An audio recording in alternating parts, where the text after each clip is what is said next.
இந்த vlog Wednesday evening தான் shoot பண்ணியிருந்தேன். மார்னிங்கே ஷூட் பண்ணலான்னு தான் இருந்தேன். பட் என்னால் சுத்தமாக முடியல.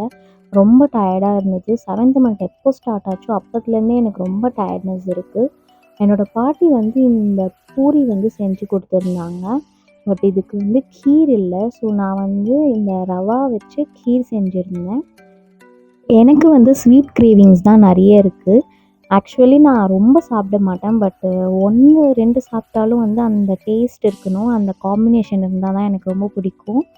அதுக்கப்புறமா வந்து நைட்டு டின்னருக்காக ரவா கிச்சடி தான் செஞ்சுருந்தேன்.